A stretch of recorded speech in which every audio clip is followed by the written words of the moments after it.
Welcome to tremendous power of universe. ஆன்மீகம் என்பது நமக்குள்ளே இருக்கிற ஆன்மாவை உணர்ந்து அதில் முக்தி நிலை பெற்று இறைவனோடு ஐக்கியமாகும். அதுதான் ஆன்மீகம். இறைவனை அடைவதற்கு உலகில் 1000 வழிமுறைகள் இருக்குது. அதில் ஒரு சில வழிமுறைகளில் தியானம் ஒன்று. தியானத்திற்கு அடிப்படை தாரணை என்கிற நிலை.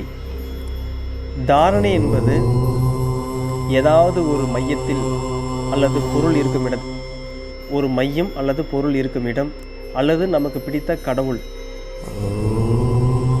அந்த இடத்த மனசை ஒருநிலைப்படுத்தி தொடர்ந்து 12 செகண்டு டைவர்ஷன் ஆகாமல், எந்த ஒரு சிதறலும் இல்லாமல் ஒரே ஒரு மையத்தில் ஒரே நினைப்போட உதாரணத்துக்கு நமக்கு சிவன் கடவுள் பிடிக்கும் அப்படின்னா சிவனை நினச்சி, சிவனுடைய அந்த லிங்கமோ அல்லது அந்த உருவத்தையோ நினச்சி தொடர்ந்து 12 செகண்டு மனசை ஒருநிலைப்படுத்தி அதிலே லயித்து இருந்தால், முழுமையாக லயித்து இருந்து உணர முடிந்தால் அதற்கு பெயர் தாரணை. ஒரு தாரணை. அதே போல 12 தாரணை சேர்ந்தது ஒரு தியானம். ஒரு தாரணை என்றால் 12 செகண்ட் மனசை ஒருநிலைப்படுத்தி ஒரே மையப்புள்ளியில் நம்முடைய மனசை லயித்து இருக்கிறது. அதே போல் 12 தாரணை.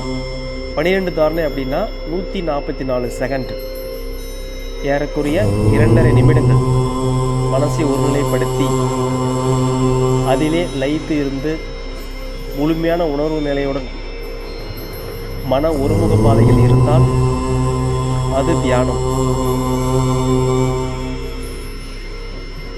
இதே போல 12 தியானங்கள் சேர்ந்தது ஒரு சமாதி. ஒரு தியானம் அப்படின்னா 2.5 நிமிஷம் மனசை ஒருநிலைப்படுத்தி ஒரே புள்ளியில் நம்முடைய மனசை லயித்திருக்க செய்கிறது.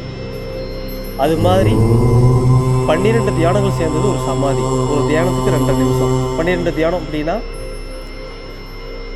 கிட்டத்தட்ட 30 நிமிடங்கள், அரை மணி நேரம்.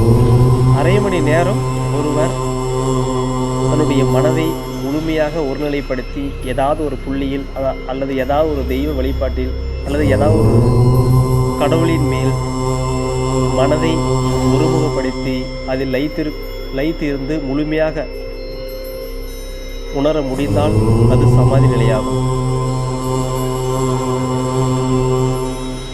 நன்றி.